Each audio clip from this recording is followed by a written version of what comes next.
कहते हैं सुबह का सपना हमेशा सच होता है और एस्ट्रोलॉजिकली भी ये बात 100% 16 आने सही है। इसके पीछे एस्ट्रोलॉजी की एक व्यवस्था है, एक विज्ञान है जो हमें बताता है क्यों सुबह का सपना सच होता है। लेकिन सुबह कौन सी? अगर आप 8:30 उठते हैं तो 8:30 वाली सुबह नहीं। ये सुबह का यहाँ पे मायने हैं ब्रह्म मुहूर्त, यानी सूर्योदय से पहले का समय। ये समय जो है ये केतु ग्रह के अंडर आता है। केतु कुदरत के मैसेंजर होते हैं जो आपको प्रत्यक्ष या अप्रत्यक्ष रूप से कुदरत के संदेशे, कुदरत के मैसेजेस देते हैं। अगर आप उस समय पे उठे होंगे तो मेडिटेशन के द्वारा कुदरत का ये मैसेज केतु आपको देंगे। लेकिन अगर आप ब्रह्म मुहूर्त में सो रहे होंगे, केतु अपना काम करते रहेंगे, केतु अपना मैसेज देते रहेंगे। लेकिन अब ये मैसेज आएगा सपनों के थ्रू, एक कोडेड फॉर्मेट में। केतु आपके सबकॉन्शियस से जुड़े हुए सीधे सीधे प्लेनेट हैं। जिनके जन्म कुंडली में केतु बहुत एक्टिव होते हैं ना, उन लोगों का सबकॉन्शियस जो है बहुत हाइपर एक्टिव होता है। और जिन लोगों के केतु बर्थ चार्ट में वीक होते हैं, उनको अपने सबकॉन्शियस को एक्टिवेट करने के लिए बहुत सारी कोशिशें करनी पड़ती हैं। आज के वीडियो में हम विस्तार से चर्चा करने वाले हैं किस तरह से ये जो सुबह के सपने हैं ये केतु के द्वारा ड्राइव होते हैं, केतु के द्वारा कंट्रोल होते हैं। इनको डीकोड कैसे किया जाए और अपने जीवन में व्यवस्थाओं को सही कैसे किया जाए। आज के वीडियो में हम ये भी चर्चा करेंगे कि केतु ग्रह जो है आपकी जन्म कुंडली में किस तरह से एक्टिवेटेड है, इसको पहचाने कैसे। केतु ग्रह की जितनी भी आपके जीवन में कार्य प्रणाली है, इसको अपनी फेवर में किस तरह से करें। क्योंकि एक बार केतु आपकी फेवर में हो गए ना, तो पिछले जन्मों के जितने अच्छे संचित कर्म है ना, ये आपके जीवन में भर भर के खुलने शुरू हो जाते हैं। नमस्कार, मेरा नाम है योगेश शर्मा। स्वागत है आपका happy life with Yogesh Sharma में। तो दोस्तों, इस वीडियो में आगे बढ़ने से पहले एक विनम्र निवेदन कि अगर अभी तक आपने अपने इस चैनल को सब्सक्राइब नहीं किया है तो कृपया सब्सक्राइब जरूर करिएगा और बेल बटन दबाना बिल्कुल मत भूलिएगा। आपको आने वाले सुबह के सपने का राज आपने समझना है ना, तो पहले केतु का राज समझ लीजिए। केतु को समझ जाएंगे तो आपको आने वाले जो सपने हैं खुद ही आप डीकोड करते चले जाएंगे। और एक बार आपके ये सपने डीकोड हो गए ना, तो फिर जीवन में कितने सारे आपके अटके हुए ऐसे घटनाक्रम होंगे जो खुद ही सुलझते चले जाएंगे, क्योंकि आपके हाथ में वो चाबी लग जाएगी जो इस बंद ताले को खोलेगी। तो केतु की बात करें, केतु आपको किसी कारणवश जन्म कुंडली में पर्टिकुलर भाव में मिलते हैं। केतु पिछले जन्मों के कितने ही संचित कर्म की लेयर्स अपने साथ लेके आए होते हैं। इस जन्म में आपकी जो भी एस्पिरेशंस हैं, जहां पे जाना है आपने, जो इस जीवन से लेना है आपने, वो राहु हैं। लेकिन पिछले जन्मों के जो संचित कर्म इस जन्म में भोगने हैं, वो केतु के द्वारा ड्रिवन होते हैं। और जब जब आप उन चीजों से भागते हो, केतु डिस्टर्ब होते हैं। और ये जो केतु डिस्टर्ब होते हैं, ये आपके जीवन में घटनाक्रमों को डिस्टर्ब करते हैं। और जब ये घटनाक्रम डिस्टर्ब होते हैं, ये आपके सबकॉन्शियस के थ्रू बार बार आपको मैसेज देते हैं। जो लोग सवेरे ब्रह्म मुहूर्त में उठ के मेडिटेशन करते हैं, वो सीधे उस समय, क्योंकि वो केतु का समय होता है, उस समय वो कुदरत के साथ जुड़ते हैं और मेडिटेशन के द्वारा उनके कर्म सीधे होने शुरू हो जाते हैं। लेकिन जो लोग किसी कारणवश उस समय पे सोए रह जाते हैं, कुदरत अपना काम करना बंद नहीं करती। कुदरत केतु के थ्रू, सबकॉन्शियस के थ्रू उनको वो संदेश जो है कोडेड फॉर्म में देना शुरू कर देती है। सपोज करिए कि किसी इंसान के जीवन में कोई इंसान अपना टारगेट पूरे नहीं कर पा रहा है, अपने जीवन में जितना उसका पोटेंशियल है उतने लेवल पे तरक्की नहीं कर पा रहा है, उसको पानी में फंसे हुए होने के सपने आएंगे, वो छटपटाएगा, उसकी कोई गाड़ी छूट रही होगी, वो कोई भी काम करना चाहेगा, वो काम पूरा नहीं हो पाएगा, फ्रस्ट्रेशन वाले सपने आएंगे। इस तरह से इवन होने वाले घटनाक्रम जो हैं किसी ना किसी कोडेड फॉर्म में केतु के द्वारा उसको सुबह के सपनों में आ जाते हैं। तो केतु को समझने के लिए ना, सबसे पहले समझिए कि आपके जन्म कुंडली में जहां पर भी केतु होता है ना, इंसान पहली बात तो यह है कि उस चीज को ना अवॉइड करता है। केतु कटर है। एक तरह से आप केतु को समझ रहे हैं ना, तो केतु को अपनी जन्म कुंडली में कटर की तरह देखिए। जहां पे बैठा हुआ है उन भावों से आपको कट करेगा।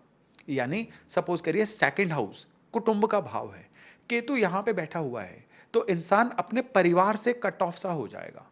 केतु लग्न में है, पर्सनैलिटी का कारक होता है लग्न।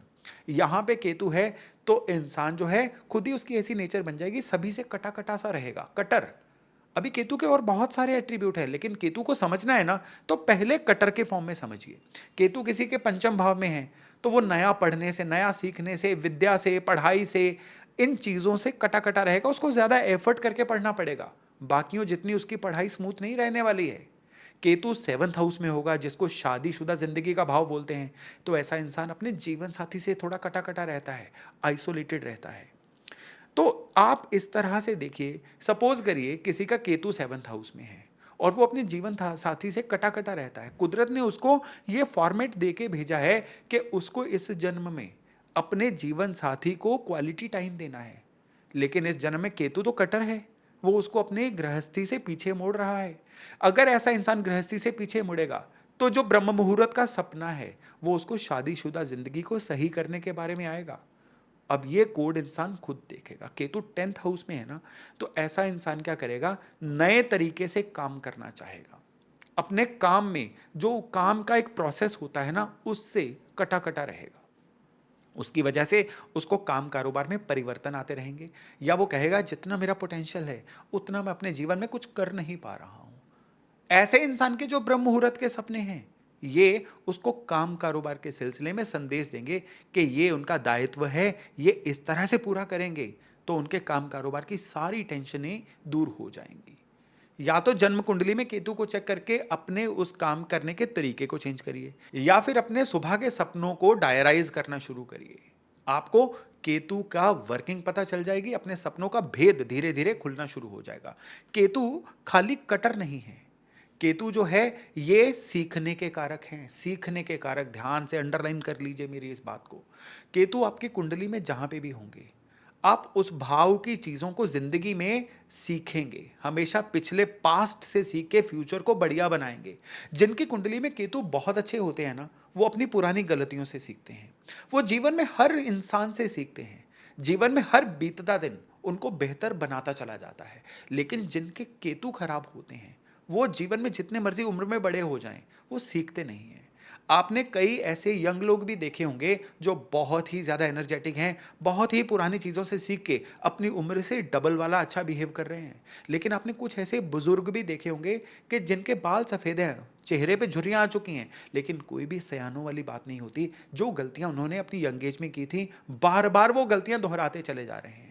एक बार कर्जा लेने की आदत पड़ गई, बार बार कर्जा लेते चले जा रहे हैं। एक बार झूठ बोलने की आदत पड़ गई, बार बार झूठ ही बोलते चले जा रहे हैं। एक बार जिम्मेदारियों से मुंह चुराने की आदत पड़ गई, तो वो जिम्मेदारियों से मुंह ही चुराते चले जा रहे हैं। ये केतु खराब वाले लोग हैं।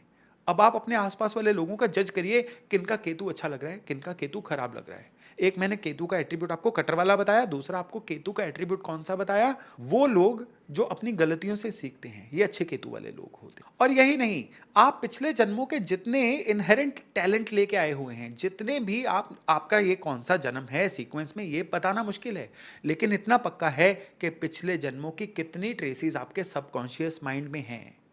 कई लोग हैं, आपने देखा होगा कि बचपन से ही वो लोग जो हैं हिसाब किताब में बड़े माहिर होते हैं। कई ऐसे खिलाड़ी हैं जो 10-12 साल की उम्र में ही बहुत अच्छा खेल रहे हैं। आज की डेट में हम आईपीएल में देख रहे हैं कि एक बच्चा है जो राजस्थान रॉयल की तरफ से खेल रहा है, वैभव सूर्यवंशी। वो 12-13 साल की उम्र में ही बड़ों बड़ों के छक्के छुड़ा रहा है। क्या उसका एफर्ट ज़्यादा है? नो डाउट उसकी मेहनत ज़्यादा है, लेकिन उसके एज ग्रुप वाले कितने ही और लड़के हैं जो इक्वली टैलेंटेड होने के बावजूद भी उससे पीछे रह गए, क्योंकि उसके काम में, उसके खेल में एक एफर्टलेसनेस है। ये जो एफर्टलेसनेस आती है ना, कि बस हो गया, ये केतु करवाता है। जो भी इंसान अपने काम में इतना माहिर होता है कि वो बस कर देता है और उसका काम म्यूजिक की तरह, उसका काम मैजिक की तरह लोगों को दिखता है, ये वो लोग होते हैं जिनके केतु पिछले जन्मों के कितना ही टैलेंट उनके पास लेके आए होते हैं। केतु जो है, इसको समझना बहुत जरूरी है। जो भी लोग केतु को इग्नोर करेंगे, वो लोग केवल मेहनत करते रह जाएंगे, उस मेहनत के नतीजे उनको नहीं मिल पाएंगे। खाली कुत्ते की सेवा करने से केतु सही नहीं होते, खाली गणपति जी की आराधना करने से केतु सही नहीं होते। गणपति जी की आराधना केतु के लिए इसलिए बोली जाती है, गणपति जी आपको बुद्धि देने वाले देव हैं, और गणपति जी की कृपा से वो बुद्धि मिलती है जिससे इंसान अपने पुराने कर्मों को पहचानता है, गलतियों से सीखता है और अपने जीवन में ब्लेड की तरह अपनी समस्याओं को काट के आगे बढ़ता है। केतु आपकी जन्म कुंडली में जहां पे भी होगा ना, नॉर्मली इंसान उन चीजों को पसंद नहीं करेगा, नॉर्मली इंसान उन चीजों से भागेगा। तभी केतु को कटर की या सेपरेस्ट प्लेनेट की, अलग करने वाले प्लेनेट की संज्ञा दी गई है। अब केतु हर ग्रह के साथ आके उस ग्रह के प्रभावों को बहुत ज्यादा बढ़ा देता है। सपोज करिए कि आपके बर्थ चार्ट में केतु जो है ये चंद्रमा के साथ है, एक चीज याद रखिएगा, केतु कुंडली में जब भी बहुत बलवान होगा ना, तो चंद्रमा को कमजोर कर देगा। केतु जो है ये इमोशंस का कारक नहीं है। केतु चंद्रमा से बिल्कुल 180 डिग्री उल्टा है। चंद्रमा है सबको जोड़ने का कारक, चंद्रमा है इमोशंस का कारक। केतु है कि बहुत इमोशंस हो गई, बहुत दिल से सोच लिया, अब दिमाग से सोचो, अब वो कर्म करो जो आपके लिए जरूरी है। तभी केतु को मोक्ष का कारक बोला गया है। कभी भी इमोशनल होने से मोक्ष थोड़े मिलता है। तो जब भी केतु कुंडली में बलवान होगा ना, देखिए ये ना सी सॉ होता है, जैसे हम बचपन में सी सॉ खेलते थे कि या तो केतु ऊपर होगा या चंद्रमा ऊपर होगा, दोनों बराबर से ऊपर नहीं हो सकते। केतु और चंद्रमा का आपस में बैलेंस नहीं रखा जा सकता, दोनों में से कोई एक प्लेनेट पावरफुल होने पे उसी के योग दिखेंगे आपको। तो कुंडली में चंद्रमा और केतु एक साथ होंगे ना, तो इंसान के इमोशंस पे बहुत बुरा प्रभाव करते हैं, इंसान के थॉट प्रोसेस को बड़ा अजीब सा वियर्ड सा बना देते हैं। ऐसा इंसान कभी बहुत इमोशनल हो जाएगा अगर चंद्रमा स्ट्रांग होगा तो ओवर इमोशनल, या फिर अगर चंद्रमा वीक और केतु स्ट्रांग हो जाएगा राशियों की वजह से, तो ऐसा इंसान बहुत ही कह लीजिए निर्मम हो सकता है, इमोशनलेस हो सकता है। चंद्र केतु एक बार पक्का एक चीज पक्की कर देते हैं कि ऐसे इंसान की मदर के बारे में कोई ना कोई चिंताजनक चीज देखने को मिलती है। यानी जब भी चंद्र केतु वाला बच्चा पैदा होता है, मदर की हेल्थ की केयर करना बहुत ज्यादा जरूरी हो जाता है। चंद्र केतु जब एक साथ होते हैं ना, ऐसे लोगों की आंखें बड़ी प्रोमिनेंट होती हैं, या ये लोग आंखों से बातें करते हैं, इनके इमोशंस का इनकी आंखों से पता चल जाता है। चंद्रमा केतु जो हैं, ये ऐसे इंसान को चाहिए कि कहीं ना कहीं अपने इमोशंस को और अपने जीवन में जो प्रैक्टिकलिटी है उनको खुद अभ्यास करके बैलेंस करके रखे। अब केतु यही मंगल के साथ होंगे। मंगल खुद ही कहते हैं, जो केतु है ये कुजवत है, मंगल जैसा ही है, लेकिन केतु और मंगल में वर्किंग में बड़ा फर्क है। मंगल जो है ये बहुत ज्यादा ऊर्जा का कारक है, केतु ऐसी ऊर्जा का कारक है जो विस्फोट कारक ऊर्जा है। मंगल रेगुलर चलने वाली ऊर्जा है। मंगल और केतु जब भी किसी कुंडली में एक साथ होते हैं ना, उस भाव की ऊर्जा जो है बहुत ही ज्यादा बन जाती है। मंगल और केतु जब भी एक साथ होंगे, ऐसे लोगों को उस भाव के प्रति बहुत ही केयरफुल रहना है। सपोज करिए किसी के मंगल और केतु जो हैं वो 11th हाउस में आ गए। 11th हाउस आपके क्या है कि लोगों के साथ उठना बैठना मिलना, दोस्त बनाना, अपनी इच्छा पूर्ति के लिए काम करना। तो ऐसे लोग ना अपनी इच्छा पूर्ति के लिए बहुत ही ज्यादा जल्दबाज हो सकते हैं। इनको बहुत ही ज्यादा कह लीजिए ओवर पावरिंग नेचर बन सकती है, इनको केयर करना है। मंगल केतु जब भी होते हैं ना, जिस भी भाव में होंगे, बॉडी पे उस भाव के प्रति कट का निशान, चोट का निशान या मस्से का निशान ये नॉर्मली देखने को मिल जाता है। बुध और केतु ये एक साथ होंगे। देखिए बुध है वाणी के कारक, तो केतु जो हैं ये कटर हैं, ये वाणी में कट लगाते हैं। यानी ऐसा इंसान स्टैमरिंग का शिकार हो सकता है, किसी एक शब्द को अटका के बोलने का शिकार हो सकता है, और कुछ नहीं तो उसकी वाणी थोड़ी सी अनक्लियर हो सकती है, जल्दबाजी में बोल जाए या कुछ ऐसा बोल जाए जो सामने वाले को उसका लहजा समझ ना आए, और कुछ ना होना। तो बुध जो है ये एनालिटिक्स का कारक है, बुध जो है परखने का कारक है। बुध ऐसे ही किसी बात को नहीं मानता, बुध चीजों को परख के मानता है। केतु जो है ये फेथ का कारक है, केतु जो है ये अध्यात्म का कारक है। तो दोनों की ऊर्जाएं आपस में टैली नहीं करती हैं। तो बुध और केतु जब एक साथ होते हैं ना, ऐसा इंसान कंफ्यूजन का शिकार होता है। ऐसे लोगों के जीवन में वाणी की वजह से दोष तो आते ही आते हैं, रॉन्ग कैलकुलेशंस की वजह से जीवन में कई सेटबैक्स इनको लग जाते हैं। तो ऐसे लोगों को चाहिए कि किसी ना किसी से सलाह करके ही जीवन में कैलकुलेशन वाले फैसले लें, इन्वेस्टमेंट्स वाले फैसले, खर्चों वाले फैसले, या ऐसे फैसले जिन पे जीवन का कोई ना कोई स्टेक अड़ा हुआ होता है, ये किसी से सलाह करके लें, क्योंकि बुध और केतु में नेचुरल ट्रेट रहेगा रॉन्ग कैलकुलेशंस। अब गुरु और केतु एक साथ हों, गुरु जो है ये जीव कारक है, ध्यान दीजिएगा इस बात को। गुरु फेथ का भी कारक है। केतु जो है ये स्पिरिचुअलिज्म का कारक है। जिनके गुरु और केतु एक साथ होंगे ना, अब जीव कारक का मतलब क्या है कि किसी इंसान को भगवान की तरह मानना। गुरु केतु एक साथ वाले लोग किसी गुरु को जरूर मानते हैं, या किसी ऐसे पंथ को मानते हैं जहां पे व्यक्ति की फोटो लगा के घर में हम पूजते हैं। ये बहुत बार ऐसे लोगों के साथ होता है। गुरु केतु एक साथ होना, तो ऐसे लोग जो हैं ये अपने धर्म में एक्सपेरिमेंटेटिव नहीं होते। जो फेथ सिस्टम इनका डेवलप हो गया बस उसको चलाते रहते हैं। अब शुक्र और केतु ये एक साथ हो जाए, शुक्र जो है ये रिलेशनशिप का कारक है, केतु कटर है, ये रिलेशंस को काटता है, इस चीज को याद रखिएगा। लेकिन शुक्र और केतु जब एक साथ होंगे ना, जीवन में ऐसा दौर जरूर आता है कि जब इंसान जम के पैसा कमाता है। शुक्र और केतु जो है ये बड़े प्रैक्टिकल वे से जीवन में पैसा कमाने के कारक हैं। शुक्र परफॉर्मिंग आर्ट्स भी है और केतु जो है ये पिछले जन्मों के अच्छे संचित कर्म हैं। तो ऐसे लोग अगर परफॉर्मिंग आर्ट्स में आ जाएं, यानी सिंगर बन जाएं, थिएटर आर्टिस्ट बन जाएं, पेंटर बन जाएं, आर्टिस्ट बन जाएं, तो इनके जीवन में एफर्टलेसनेस जैसे मैंने बताई थी ना, ऐसी चीज सामने आती है। ऐसे लोग जीवन में इवन स्पोर्ट्स में भी आ जाएं, कुछ बहुत अच्छा कर गुजरते हैं और ये जीवन में फिर नाम भी बहुत कमाते हैं। शनि और केतु एक साथ आ जाएं तो ध्यान दीजिएगा, ये बहुत ब्यूटीफुल कॉम्बिनेशन है। शनि है कर्म, केतु जो है ये कटर है, ये कर्म को काटता है।